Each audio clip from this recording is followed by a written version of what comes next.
This episode of On the Line is presented to you by Living.fit, your one stop for all your fitness needs. Make sure you go download the app Living.fit today. Now here's the show.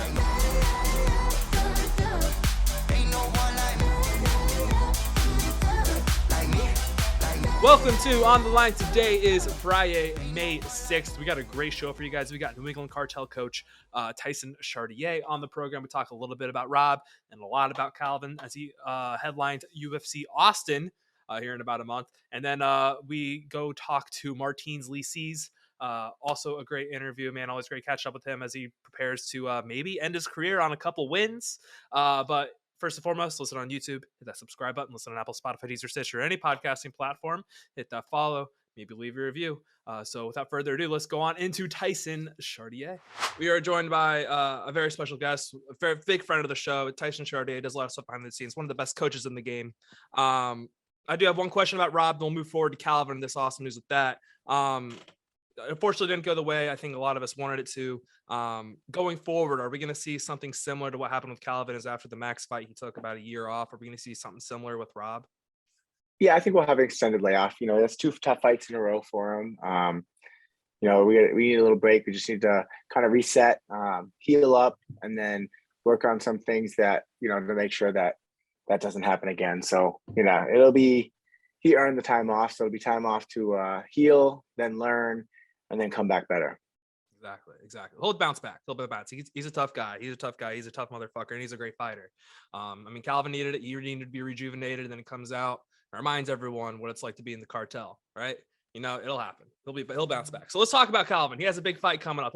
He's the second event, or technically third event, that's not a pay-per-view, headlining in front of the fans. I think a lot of people, though, expected it to be Arnold Allen and not Josh Emmett. However, it's still a very, very fun fight.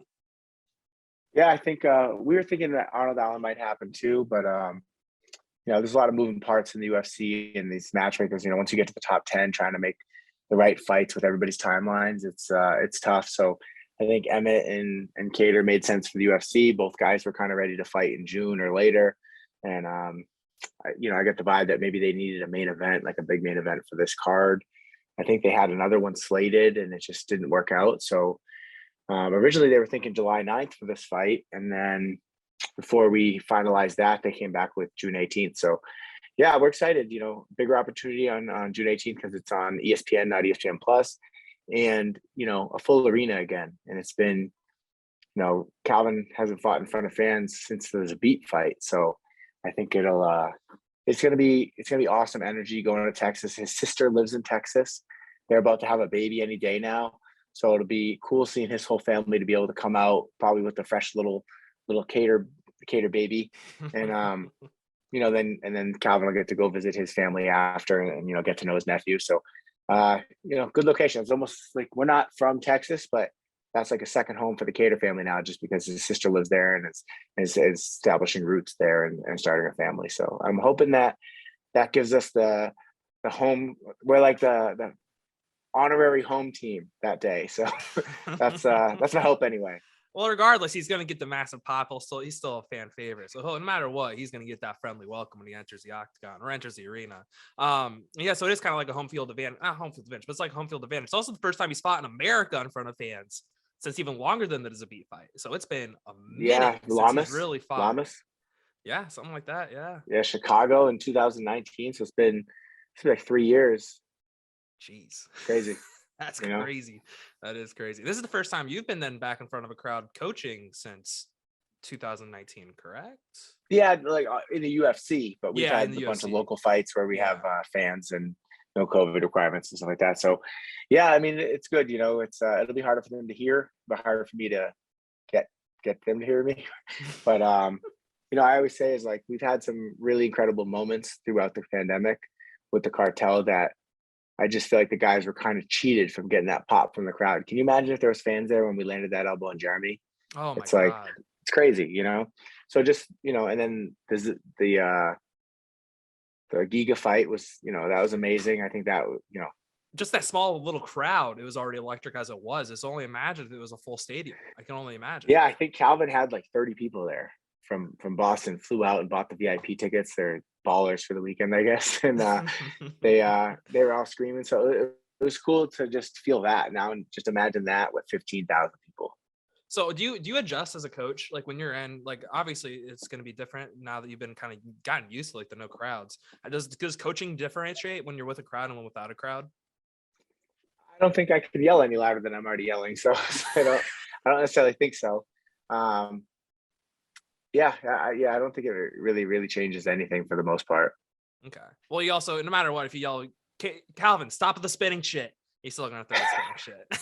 He's still gonna throw it. So I have no influence over his spinning stuff. So I can't take credit for it. I can't stop it. So it is what it is. No, it is what it is. It is what it is. So obviously this is a fun fight. It's a very fan-friendly fight. I think it's a fight most people would want to see 5 rounds of.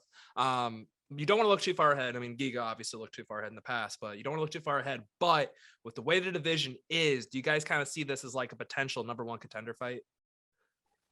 Who knows? You know what I mean? It could be. It could not be. You just never know. Like, you got to assume Max is going to fight Volkanovski next, right? Yeah. And then Yair and Ortega are supposedly going to fight. So then you think kind of who wins that fight and then who wins the Max fight. It's like, what do the fans want to see? You know, if Max goes and beats Ortega, if Max goes and beats Volkanovski and then we win, they probably don't want to see that rematch right now. But if we go and beat Emmett and Volkanovski beats Max, maybe we're next, especially if Ortega wins. You know, it might be too soon to see Ortega versus Volkanovski again, you know? So I think, other things have to line up to make it, kind of jump the line, so to speak. But yeah, all that's out of our control. Like, that's not even something we're really thinking about. I'm just thinking about the rankings and who's fighting who. But the only thing we can control is just winning on June 16th and then seeing what happens after that. Exactly. That's all you can do. Just keep your head down, get the fight out of the way, and only focus on Emmett. Focusing on some other shit, it kind of always bites you in the ass, you know? Yeah. Yeah. So this is going to be part of the UFC 274 show. I just need, this is the last question before I let you go. Justin Gaethje, Charles Oliveira, who do you have and why? It's such a pick'em fight because he's like, Gaethje brings that dog and he just brings that pressure and he's so durable and just tough and comes from a great camp. And then Charles Oliveira is having this resurgence at 55 and just, proving everybody wrong every fight. So I don't know, man. It's like hard to even pick someone, because I could definitely see Gaethje knocking him out, but I could also see Oliveira, sliding into his back and maybe getting a submission. Man, it's going to be tough, man. I think, I don't know, man. I honestly can't even pick. Like, I really think it's like throw $100 at either one of them, and it's like you're just guessing at that point. No, for real, it's just such a wild fight. It is a wild fight because the only time Gaethje's really been kind of dragged to the ground is Khabib. And then it's like, oh, does he really have good takedown offense, or is he really going to be able to withstand like getting taken down by Oliveira? But then also Oliveira gets dropped every first round. It's like there's such a high variance. Yeah. It's ridiculous, man. It's ridiculous. I'm excited. I'll be watching. It'll be fun. It'll be a fun fight. That's the only guarantee. It's going to be a fun one. It's not going to be a boring point fight. It'll be over before 3, more than likely. At least I think so. We'll see, right? We'll see. That's the beauty of the sport. All right, man. I just want to have you on. As I said before, like this even aired, we're not fair weather. We're cartel guys. We're a cartel podcast show.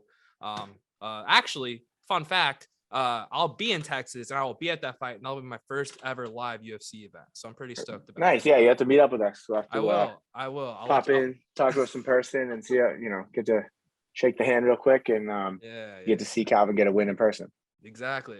Kind of weird how it worked out. Because I heard the Austin card. I'm like, all right, that's it. Because I'm not in Texas, but most of our company's in Texas, and also I've never met anyone I work with, so it's kind of an excuse to go down there and meet everybody. And then all of a sudden, you guys are headlining, so I was like, wow, kind of like a match made in heaven. So it all kind of worked out that way.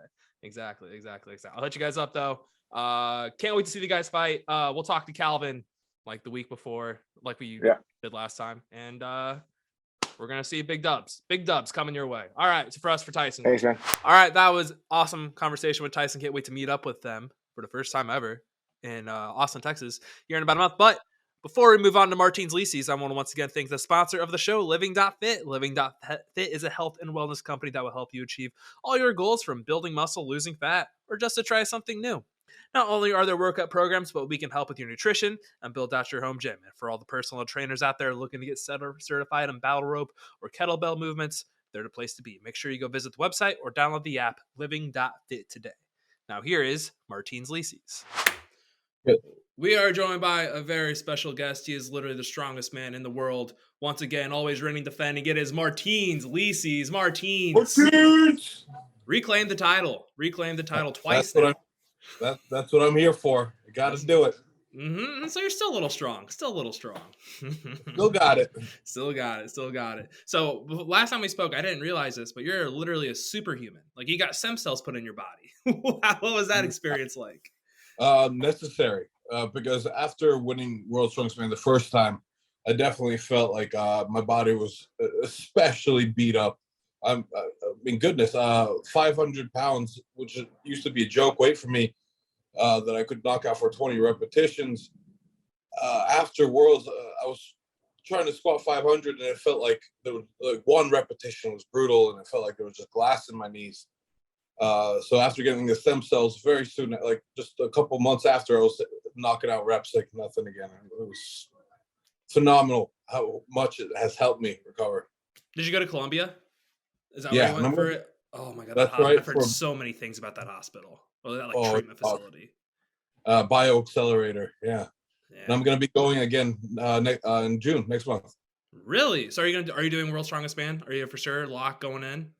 Oh, I'm going in for World's Strongest Man. That's at the end of May, and then right after that, I'm going to go get the treatment and be ready for the Rogues in the fall. That's the plan. Yeah, that's the plan. Love to hear it. So how long? How I know, like, it's like a month after you get stem cells, you can't do anything. Is that what it is, or like how long is the process? For 1 month, I have to live very light, nothing to failure or even burn. The idea is that stem cells kind of, wherever there's inflammation in the body, the stem cells will go there to help repair. So if I am breaking apart my muscle to, for bodybuilding and whatnot, then the stem cells will be going towards repairing my muscle instead of healing my injuries. Okay. So I've got to put strength building and also hypertrophy muscle building aside for a little bit to allow my joints to heal. And that's when you do like pause squats or like just do like really focus on like range of motion kind of stuff. Exactly. So I'll still be lifting, but it's going to be very light and just feel good exercise. Nothing to challenge myself, really. Okay. So where are all you going to get the stem cells this time? Is it going to be knees again, or where are you getting them? Oh yeah. I'm going to get knees, shoulder, and elbows. Okay. So it's like you're rebuilding yourself every single time. Yeah. And it definitely takes out of me because, I mean, I think I'm close to retiring. I want to get one more title, go out with a bang. But after that, I want to focus on just the gym and also our YouTube series called Strength Unknown. Yeah. We'll get into more of the YouTube stuff later. We've talked about last time, but one more. So at least 1 more year of Strongman and 1 more year of the Rogues, and then maybe that's it. So Rogue and Worlds, those are the 2 that I want. One more. I think you'll be the only person to win Rogues. Literally, the only person ever to win Rogues. Yeah, that'll be epic. Yeah, to go out on that note would be amazing. Exactly, and it's possible. It's possible when you rebuild yourself with those stem cells, man. They're like superpowers. They are. They have been. They really haven't. So like when you get like arm MRIs and stuff, how does that work with you being as big as you are? Oh, I gotta get basically put into MRI for horses sometimes. Really? Yeah, depending on what muscle, if I have my whole body is going to the tube, I need to get a big machine. That's tough. It's especially tough because I need to lay there longer so they could get a more accurate scan. And it's tough laying still, especially if you're hurting. Yeah, that's brutal. That's brutal. So I want to talk about last year's Rogues. That was your first performance in like 2 years. Did it almost feel like getting over a hump when you competed and eventually won at Rogues last year? Yeah, that was. I mean, my intention was to win it. Of course, I had some doubts because I've been out for so long. I kind of like shaking the cobwebs off because I hadn't competed. I lost that rhythm. and to get back in that mindset. But it's almost like riding a bike. The moment I was there, it's like everything clicked. I got into the zone, and I have the best team imaginable. So it sounds like after like the and first couple, you were kind of like, it was kind of got a little bit of nerves going into it. Then after like the first, like, I don't know, whatever the first event was, you're like, oh, I got this. We're fine. We're fine. Absolutely, yeah, absolutely. Okay. Getting that first event, the deadlift, because that's what I was most nervous about. Because my hip was hurting, and that was one thing the stem cells couldn't help me with, because the hip comes from muscular imbalance, and of course, any kind of muscular imbalance, stem cells aren't going to fix that. So I've been going to physical therapy, San Pedro, and those guys, and also from been getting help from Aaron Horschik from Squat University, just doing a lot of mobility work and stability work to help just reinforce that hip. And that's been a long process that keeps getting better, but it's also hard to rehabilitate something when I'm training so hard. So yeah, my hip was bothering me a lot during the Rogue. And the most nerve-wracking event for me was getting that deadlift out of the way, because that's what hurts it the most. And I got 900 pounds, so I'm very happy with that. My best in the past was 970. It's a little bit off that mark, but still over that 900-pound range, which I'm very happy about. And once that was out of the way, I knew the rest was going to be smooth sailing. So how is the deadlift? I know that's something you've talked about. That's kind of been the biggest thing since the injuries have kind of been kind of staggering a little bit. Is it back to being? Yeah. Or do you think we'll hit the 900 again at Strongest Man? Or is the deadlift that World's Strongest Man? Or is that just? Is the deadlift that World's Strongest Man? But to be for repetitions. Oh, okay. So that's a little bit. I'm going to do well, but Okay. I would love to get over 1,000 pounds before I retire. I mean, that's still a dream of mine, to get over 1,000. Yeah. And so one thing about the deadlift as a whole, this is, and I know it's kind of one of those, it's become kind of a topic of debate for some people, or if you're not competing, there's people who say you shouldn't deadlift. In your opinion, when you own a gym, like Robert Overs. Yeah, there's not just him though. There's other people too. I've heard people say that, and like it's not like a trend to be like, yeah, if you're not competing, don't deadlift. Like, what's your opinion on it? If you have a good coach and learn good mechanics, it is one of the best motions you can do for your body. If you don't have good mechanics or technique, it can hurt you. I like one of the things that actually makes my hip feel better. Ironically, is more deadlifts, just lighter, slower, really focusing on good technique. It's when you really start pushing your body to like beyond its limits within a good biomechanical range that you can hurt it. So I think deadlifts are phenomenal. I think everybody should be doing a deadlift of some sort of variation. They are very important, are very beneficial. But again, it just comes down to doing them well and being patient with them. That's something I've learned too. When I was pushing my body to the limits, like I'm not competing, I'm just out here just throwing numbers up in the gym. Yeah. I noticed when I slowed down, went slower, lower weights, it felt a lot better. I noticed like the deadlift got better, but just in general, my body felt a lot better when you slow it down and just do different variations of things like that, like doing really slowly lowering the weight and just really focusing on form, things like that. I'd say a good 1/3 to half of my training is focused on just slow movements, just ironing out every single angle of every motion. How do you practice those Atlas stones then, in terms of like doing something kind of slower and like how do you like slow that down? I add pauses to it. So like sometimes I train one motioning Atlas stone, sometimes I train to the lap and then go. If I one motion it, I roll the stone into my chest, pause it there. Then I stand with the stone and I pause, just hold it for a few seconds. And then I extend it and try to get it all the way to my chin, then I'll hold it again. So I just slow it down, and I add isometrics in the hold as well. How heavy is the stone that you do that for? Like, what's the weight you use to do those slow ones? When I'm really far away from a competition, I'll do it like just at 200 pounds. When it gets after like a month of training with 200 pounds, I'll build up to 300 pounds and still do that slow motion. I've gone all the way up to like 340 with that as well.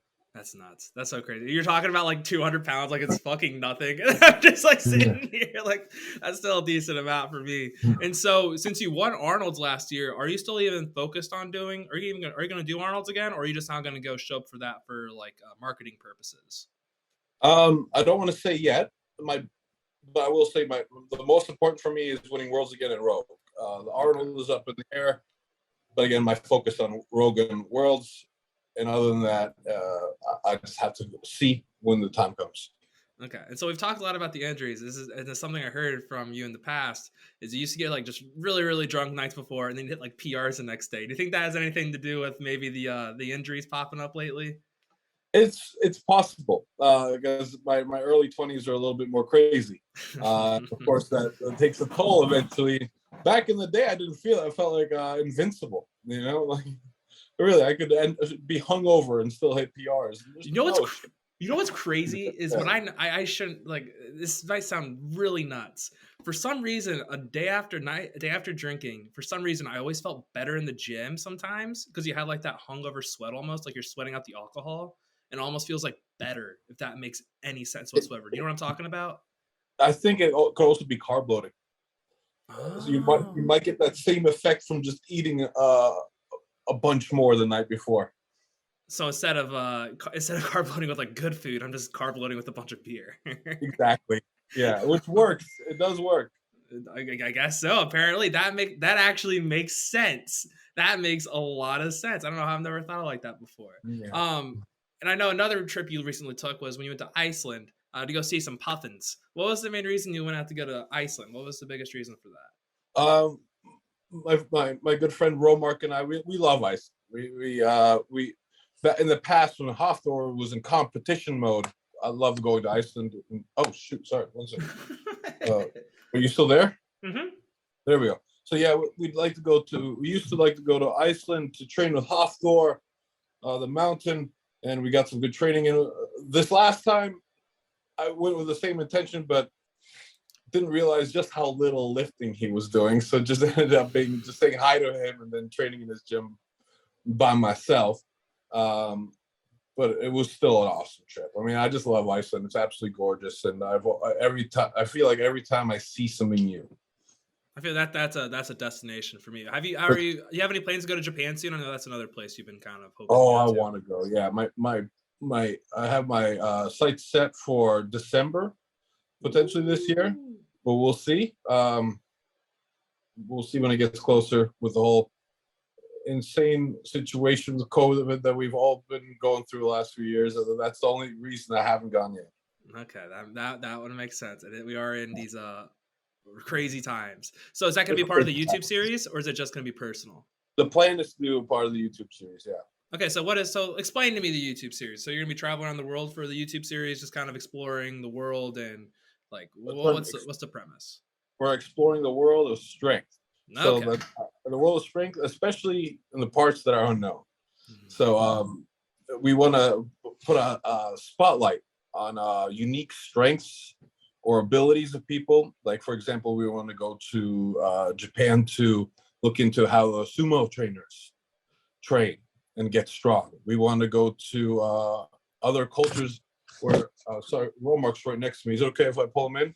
Yeah, sure, go for it. Romark, what's up? You had this idea also. Yeah. There's these women that carry these baskets, and they actually. So in parts of the village in Africa, to become the chief of the village as a woman, you have to who could carry the most weight on their head for the longest for distance, and then whoever could do that is the chief of the village. So we gotta go and check that out. Then we got the stone lifters, the basket in Spain. Yeah. Then we got fishermen from the Baltic seas. They're all fishermen from his neighborhood neck of the woods. Yeah. Well, we're going to be going to Latvia and Lithuania and Estonia. Also, just to hang out with Big Z, kind of show behind the scenes of his life a little bit more, because we all know Big Z, but we don't really know the behind the scenes of what it means to be Big Z, how his training looks these days. And also go to Estonia to visit Rauno Heinla, who is one of the world's best deadlifters. Interview him and put a spotlight on his training and his lifestyle, and go to Norway where Odd Haugen, my coach, grew up, and explore there as well. Were there any of the places that you just wrote down, just kind of thinking like we got to find an excuse to go there? Like, is there any place you're like, all right, fuck, I want to go here. I'm just gonna find an excuse to go here and just like find something. That for me is Japan. That was Japan. I want to go to Japan so bad. It's ever since I was a little kid. Been Well, fascinated with Japan. It's mostly because of anime. I'm definitely a weeb. you're a weeb? So, absolutely, my man. Yeah. What's your go-to? What's the top anime for you right now? Like what right now? What's your go-to? Attack on Titan. Oh, you're an Attack on Titan guy? Oh, big time. And I love One Punch Man as well. Okay. See, I'm still the most vanilla weeb out there. I just like Dragon Ball. I like Dragon Ball Z growing up. I watched Classic, a little bit of man. Naruto. That's a classic. We all grew up with Dragon Ball Z. One of those that got me into like, okay, I love this stuff. I wanna see where this came from. And I never follow through with it more. I don't know. There's so many other things that go on. So yeah, so weeb, you can go to Japan. I've heard from other people, the 7-Elevens there are fucking crazy. Like it's just what they have over there, which is weird to say, but that's one thing I've heard. Yeah. So just a little advice. 7-Elevens. MJ. we got a gym dog now. Oh, really? So speaking of the gym, are you guys gonna expand into like a bigger space eventually? Eventually, that's a possibility. Our main focus is the app and Strength Unknown. So I got a fitness app, strength app on they're called Wreck-It Power on Google Play and the Apple Store, which basically follows my training. And we're building that up. We're going to be soon adding prepackaged programs and other coaches. And other than that, the YouTube series. So the gym is kind of like it helps with all of that, but it's not the main focus. Okay. So the main focus, app, YouTube, then the gym. Yeah, absolutely. Okay. So if it grows, it'll be out of like a byproduct of everything else we're doing. Okay. Do you train people? Not right now. Not right now. Do you have plans on it? Well, I mean, we run classes. I help out with the classes, but that's not my main focus. Okay. I do come from a personal training background. I used to train at 24-hour fitness as a personal trainer, then went to private training, and then strongman took over, and that's what I do. And here we are now. I know I heard in an interview too that coffee grinds smelled like fish. Do they still smell like fish? Oh, it's finally back to normal, my man. Really? Yeah, but my smell is still dull, and this is from COVID. Yeah, it's still dull. It's strange, and trash now smells like onions, and that's not that bad. It's not that bad. It's just strange. Yeah, that's just strange. Weird abnormalities happening on that. I was gonna say the coffee grind smell like fish would drive me nuts. There's nothing. Oh, that one drove me nuts. That thankfully is back to normal. It's just a lot of things smell like onions now. Sweat, garbage, bathrooms in general just smell like onions. It's strange living in a world made by onion. Just living in one giant onion right now. That's the life of Martins Licis. Do you speaking of smelling and smelling things, do you have smelling salts yet? Are you a part of this trend of selling smelling salts? Absolutely. Really? I go to AAH by Juji Mufu. I love his smelling salts. Okay. Are his snaps or are they like the bottles that you twist? I prefer the bottles, yeah. No, you prefer the bottles? I always like the snaps because I thought there was nothing, just snap it with your fingers. I don't know. I thought there was just something primal about it. I don't know. I do like that, the action of snapping them. The intensity in his bottles is disgusting. they just knock you in the face, my man. It's something else. So I guess I gotta try the bottles. No, the bottles are insane. I had a fresh one for the Arnold's Classic, and Romark was there, like tying up my knees and whatnot. And then right when I was going from my squat, I think it was my second attempt, which was over 900 pounds. I got a whiff of the salt. It was so intense. I started profusely crying. Everything went blurry. I couldn't see. I almost vomited. And when I went to do the squat lift, I couldn't see the judge because I had so many tears. So I just had to hold a little extra second just to hopefully get the good lift command because I couldn't see. I couldn't see his arm go down like that. It's a good lift. I couldn't hear, of course, because the crowd's so loud. So just basically did a blind squat and almost vomited from those salts.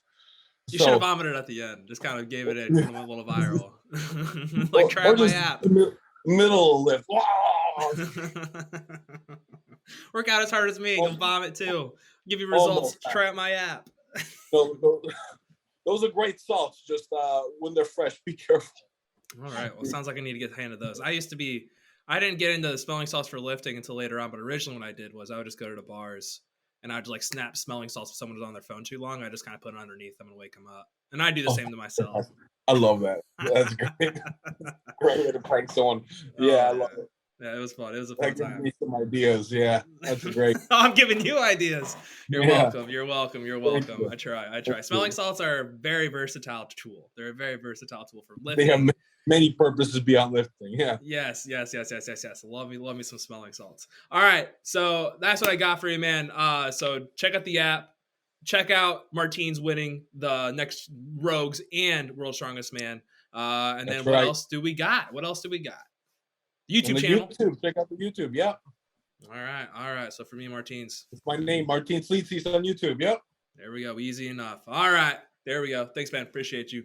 Thank you, guys. All right. Awesome catching up with Martins. Be on the lookout for him getting some fat dubs at Arnold's. Or he already got dubs at Arnold's, but he's going to get dubs at World's Strongest Man and Rogues. So before we move on to UFC 274, let's go on into our medals for the week. I'll go first. You know what? I'm going to give my bronze to Paulo Costa as something we'll get to a little bit into later. We are big Paulo Costa fans. We think he has the best Twitter in the MMA game. But the funniest thing he ever posted, for those of you who are unaware, there's a inside joke / kind of an unkept secret that Pat Barry groomed Rose Namajunas, which is kind of it is what it is. Yeah. And Paulo Costa posted a picture of Rose before when she had her long hair, so she was young, with Dana White with his hand suspectingly close to her ass. Immediately after he did that, he posted a screenshot of Dana White saying, "Delete that, you fucking goof." So I think that's Photoshop, but it's still like Paulo is the king of Twitter. Dude, so fucking funny. So shout out Paulo Costa for showing me that image, and now that I have saved that forever, I now have that picture of Dana White and Rose Namajunas forever. So shout out Burned in Paulo. your brain kind of thing. Oh my god, no! I literally have it on this little device. And I can't wait to tweet it on Saturday. I cannot wait to tweet it on Saturday. All right, Harrison, your bronze medal. Yeah, my bronze medal goes to the Champions League for once again proving that it is the best soccer in the world. On Tuesday we saw Villarreal versus Liverpool, and Villarreal tied up the game on aggregate 2-0 early. And then Liverpool just went on a tear in the second half, scoring 3 in 45 minutes, which, if you know soccer at all, that's a low-scoring sport, so that's pretty insane. And then the next day, we had Rodrigo from Real Madrid score 2 goals in 2 minutes in the 89th minute. So, the content has just been off the charts. And we got the Champions League final coming up soon with Real versus Liverpool again. So I'm just looking for a great match. And yeah, that's talking soccer for the week. That's talking soccer. Let's go on into our silver. As I've said multiple times, I try not to be a homer, but I'm giving my silver medal to the Tennessee Titans for destroying their team chemistry and everything. What a franchise. They just handed the division to the Indianapolis Colts. They're trying to build around Ryan Tannehill and a old Derrick Henry coming off of foot surgery. So shout out you guys for continuing to be a little brother, and thank you for the division. They might have handed the division to 2 teams, like with the Eagles trade. I think they might have handed the AFC to the NFC, the Colts. Yeah, no, you know what I'm saying. AFC to the Colts, NFC. Well, Eagles. Yeah. I don't want to burst your bubble or anything, but Dak Prescott still exists. So Dak Prescott still exists, yeah, but now he's got less targets because they just got rid of their They got rid of Gallup. Gallup isn't back, yeah, but they got rid of Gallup. Jalen Hurts is still the Eagles quarterback. He's got chemistry with AJ. That's the thing. He's got good chemistry with AJ. They're good friends. All right. Gotta trust the process. I'll let you keep your hope. Especially with the Sixers about to get swept. Harrison, your silver medal. My silver medal goes to JJ Redick, the voice of reason on First Take. Yes. A main feature of our program is calling out the old whites. And that is exactly what JJ has been doing on the show. Cousy. Bob Cousy, get the hell out of here. Oh, you're mad at Draymond for being himself? Get the fuck out of here. It is Draymond. He's going to do what Draymond wants to do. Oh, JJ Redick has just been the damn guy on this show. I can't wait till he gets fired or slowly gets moved away because he's making too much sense. Yeah, it's happened before. He's saying this? It's and it's happened making before. sense. So yeah, like I know on Yeah. Fox, Nick Wright just destroyed Yep. Skip Bayless. I don't know if we've talked about this, Never but saw him again. and then he literally, it was the first time he was on Undisputed. He just fact checked everything Skip Bayless said, and then he never was on Undisputed ever again. So Show up the big stars and like shout you are out to people who blacklisted. hold the analysts to their to higher standards. So speaking Yes. of analysts and higher standards, I moves on to my gold medal, and my gold medal goes to Charles Barkley. Keeps it What a real. dude. I think he's just been shitting on DeAndre Jordan all week. I'm not sure if this is from this week or from last year because it's applicable to both. But Charles Barkley said if you were to lock DeAndre Jordan up in an empty gym all night and said you can't dunk the ball, he'd come out with 4 points. So Charles Barkley It's true. is It's not holding true. back on these guys. He just keeps it real. I love these quotes he has. He isn't afraid to just like shit on people. He's kind of like JJ Redick keeps it real in terms of like really professional way. Charles Barkley he's professional, but not in terms of the way sometimes he'll talk about basketball. So love Charles Yeah. Barkley, man. He is a What a golden what nugget. a We need to goat. cherish him because I think it's only a couple more years left to Charles Barkley. So I appreciate Charles Barkley and everything he does for the sport of basketball. Him and Shaq, undisputed one of all time greatest duos on TV of It's all gonna be time. tough because if you've seen the backups of TNT, they're not No, they're not great. they're not that Well, great. Yeah. when you go from Shaq and Chuck to anyone else, it's gonna be a major downgrade. But like, Hmm. especially with these backups for TNT. Yeah. But Yeah. Yep. All right, Harrison, you're gold. yeah, my gold medal goes to Ray J for finally breaking his silence about the sex tape with Kim Kardashian. Is Ray J Team So Kanye?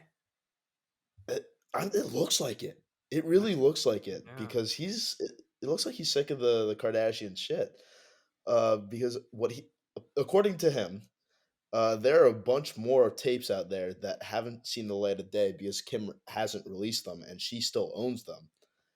And it was all play between Kim and Chris to get the sex tapes out there to make her famous and vilify Ray J and boost her career in the process. So, if any of this is true, which I mean, I can see it all being true, Ray J is going to have to go through a huge like vindication process because this is huge. It's This is funny as big. hell too. I use his headphones, so I'm technically a Ray Yeah. J guy. So yeah, so that's what we got for medals. Let's go on into UFC 274.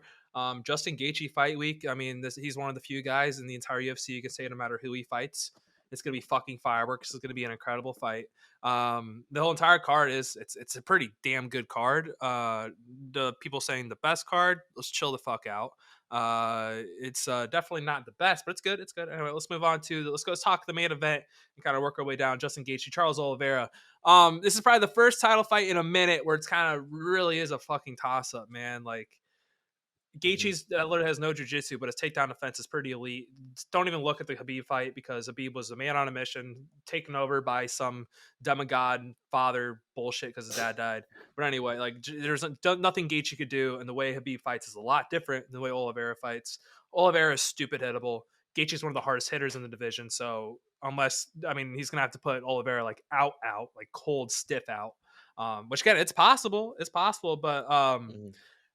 it really is a toss up. I mean, I'm gonna ride Gaethje. He's an underdog. I'm gonna take him by knockout.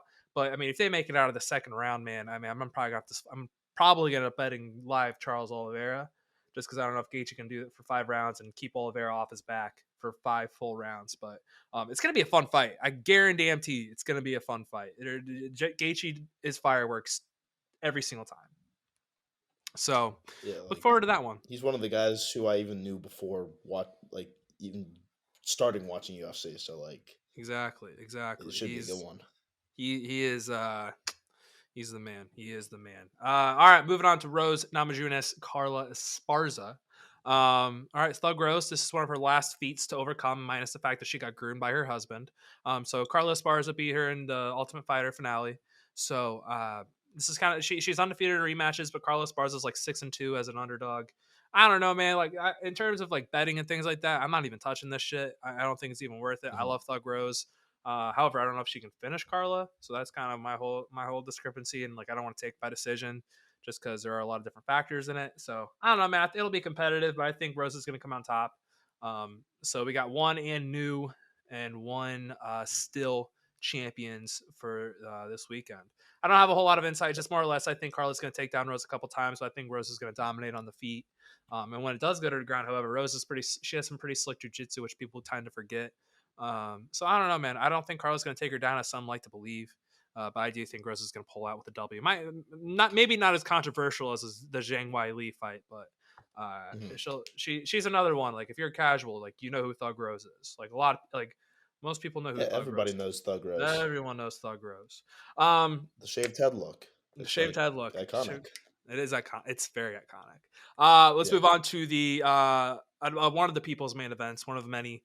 Michael Chandler, Tony Ferguson. Now, Tony has not been the same since he got lit up by Justin Gaethje for 5 rounds.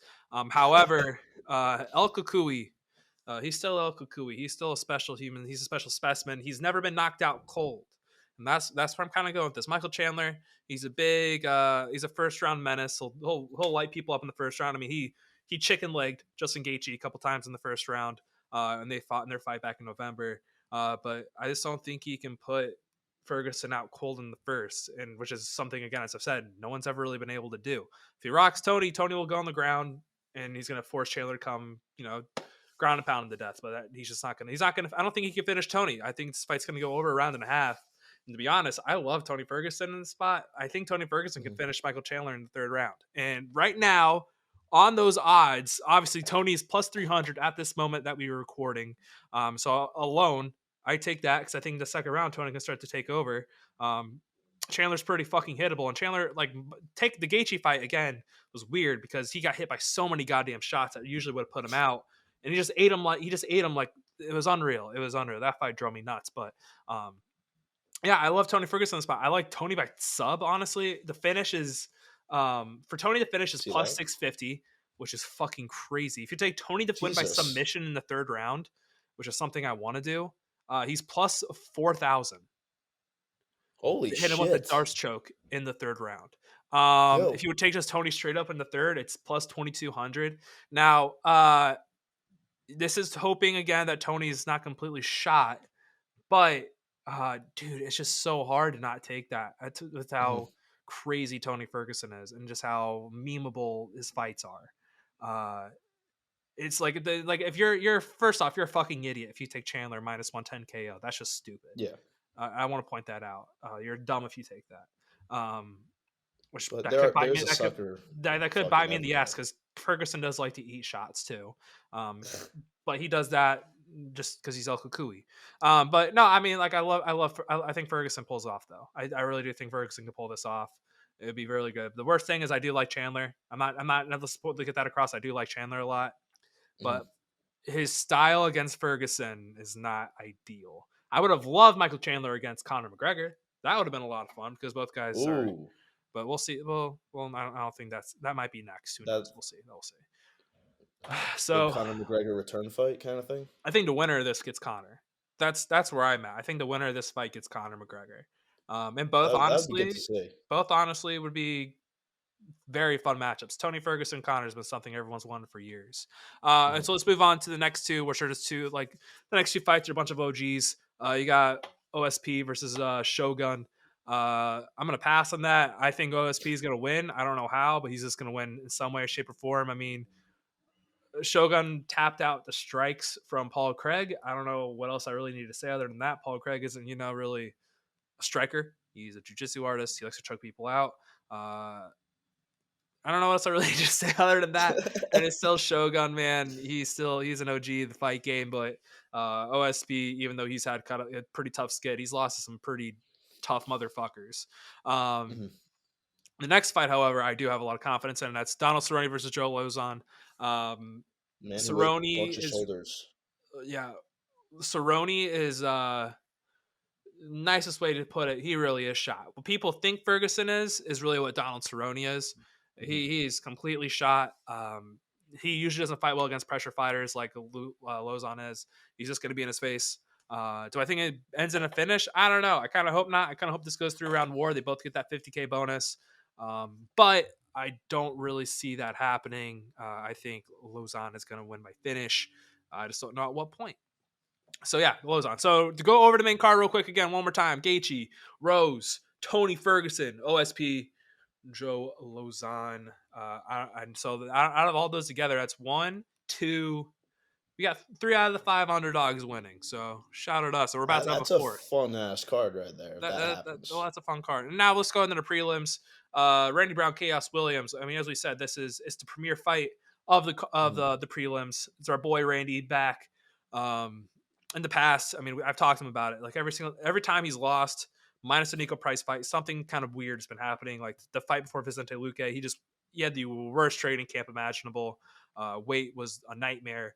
And going into this Chaos Williams fight, though, he's feeling great. One thing Chaos Williams hasn't dealt with is people who take him down. Strong jiu-jitsu artists who are also good strikers. Randy's one of the best overall fight. Like his overall game is really good. And I'm actually saying this because he's our guy. He really is a threat all over. He's a super good IQ in terms of like if he rocks you and you shoot if you shoot for a takedown or anything like that, he's gonna snatch your neck. He's very smart with that kind of with those kinds of opportunities. So, however, I think Randy's gonna withstand the first round onslaught of Chaos Williams. I think he's gonna be extremely technical in this fight, and at some point, I think he's gonna take Chaos down and choke him out. I do like Randy to win regardless. I mean, Randy to win by finish is why isn't it showing up? To win by submission is plus 550. Like I'm already taking that bitch. Damn. But to have him win overall by finish is plus 250. I mean, this fight's not gonna make it to the scorecards. I think Randy wins by finish. I mean, Chaos can win by. I mean, if Chaos wins, it's KO or bust. Really at this point, I don't think he's gonna outpoint Randy. Randy's a really strict striker, really slick striker. He's elusive, fun striker too. But I think Randy's going to capitalize and win by finish. So that's our boy. He's only plus 100, so it's not that much of an underdog, but technically that is our fourth underdog. Yeah. Trinaldo Roberts, don't have any strong opinions. I'm just going to pick Trinaldo because why not? Kia-san Dormont. Damn. I guess Dormont? I don't know. Move on. Royval Chanel is the other one I really wanted to talk about. So that should be a good one. That should be a really good one. I originally had Alex Perez, one of our boys. He was going to finish Chanel. I don't think anything changes really against Royval. I think Raw Dog Royval, man, he's a dog. He's an animal. He only wins by finish. He is a chaotic fighter. This is the first time in front of a crowd, which is the only thing I'm a little bit worried about. He might have a massive adrenaline dump if he doesn't get a finish quick when he has that opportunity. But he is a fucking huge favorite in this fight. It's like minus 270 or whatever. Yeah, minus 275. And for him to win by finish is minus 250. No, it's minus 110. I'm sorry. Him to win by finish is minus 110, which is I don't like that, to be honest. I don't like that at all. I don't know what I would take in the spot. Raval's gonna win. The lines though aren't ideal. bad lines. Maybe Royval by KO TKO just kind of pounds him out. That's not bad. It's at plus 400. So I mean, shit. Why not? You never know. That's the frustrating thing. He might rock him, and instead of snatching the neck, he just keeps pounding him to death. I don't know. That's the one bad thing about some of these fights. Ivanov, Rogerio de Lima. Ivanov's gonna take him down. Probably just grapple fuck him to death. There you go. You're welcome. Yep. Andre Fiallo, coming off a big knockout over Miguel Baeza, is welcoming Cameron Van Camp into the UFC. I don't know how this fight got scheduled. I don't know why it's scheduled. I guess Van Camp's a pretty promising prospect. I take Andre, just based on what Chaz told us a couple weeks ago. Cortez Gatto, Clayton Rodriguez, CJ Vergara, one of our boys, CJ. I think the line's stupid for a guy who's just entering the UFC. He didn't look as promising as he looked like leading up to the Contender Series. I don't think he put on like the performance in the Contender Series that's worthy of like him being this big of a favorite over a guy like Vergara. So yeah, I'm gonna ride with Vergara here just because the line's kind of stupid at plus 300, and also because he's our boy. No bias at all. And then the Lupi Godinez, Ariane Cardelosi, probably the most juiced fighter on the card. You'll know what I'm talking about when you watch the fight, dude. She's so goddamn juiced. She's got like watermelons in her biceps. She's not juicing, man. I don't even know what juicing is. Well, most fighters are juicing, but she's just obvious about it. So anyway, where I'm going with this though is Lupi's she's a gangster in the fight game. She's one of those people that she literally fights anyone, anywhere, any place. She had a fight, and then like 2 weeks later, she took a fight like up a weight class. So it was like 2 fights in less than 7 days, which was fucking crazy. So shout out to her. But other than that, she's also a dog. She's good all around. She beats Chronolosi literally wherever she wants, which is why she's as big of a favorite as she is. I gotta find the line real quick if they'll show it to me. I really want to take Godinez by sub, which is you can take Loopy to finish by plus 375. Take it. Damn, Take it. that's pretty good. Carnolosi will gas in the third round, and Loopy will always finish then. But she's a good fighter, high IQ. Love Loopy Godinez to finish here. So if we're going back, go through the best bets of the card. Honestly, I think I'm not the only one who's saying this. Tony Ferguson might be one of the best bets on the card. Not purely at the fact like it's probably going to win, but just the odds are stupid. They're just stupid. Take Tony to win by submission at plus 1,000 or whatever the fuck that number was. It's crazy. Like, I don't know why you wouldn't take it. Take him to win in round 3 for plus 4,000 or whatever it was. Like that number is just dumb. So love that. If they give you that number, you got to take it. Like that's the betting game in terms of like MMA. When you're betting MMA, if you see a number, you just take it because it's special. You do that normal in gambling, but MMA it's a little bit. I don't know. I feel a little bit differently than if I see like. Well, last time I bet the Lightning to win because they're dogs, and I never ever it's pass the an Lightning. opportunity. Yeah, it's the Lightning. Yeah. What were you gonna say? Oh no, I was just gonna say like if you bet like that in other sports, you also have to take into account like team records and shit. Yeah, This is just one person. It's one person. One person. You can't decide who's going to do it on what night. So you take that number at what you can take it at. Exactly. And then so I would say Tony Ferguson, Loopy by finish at plus 375. That's just stupid number. That's a really stupid number. I'm very I thought it was going to be a lot lower. I'm shocked that's there. Lloyd gas out is real, man. And then Randy to win by finish, and that one's not me gaslighting him, and because he's my guy, I really do think he's going to drag Chaos in the deep waters and choke him out, which is what Baeza should have done, and Baeza didn't do, but it's been proven Baeza doesn't have very good fight IQ, so which sucks because he's so good. Randy, I trust Randy, especially after talking to him too. So anyway, that's your preview. That's the show. That's what we got for you guys. On Tuesday, we got Nick Maximo Diaz protege. And we got Fabian Edwards, brother of Leon Edwards, who is fighting at Bellator that Friday. So stay tuned for those. We just did the Maximov interview. It was awesome. It was a fun time. We're doing the Fabian one here in a couple days, but I know it'll be fun. That's the show. That's what we got for you guys. Have fun. We will talk to you guys on Tuesday. Justin Gaethje is a lightweight champion.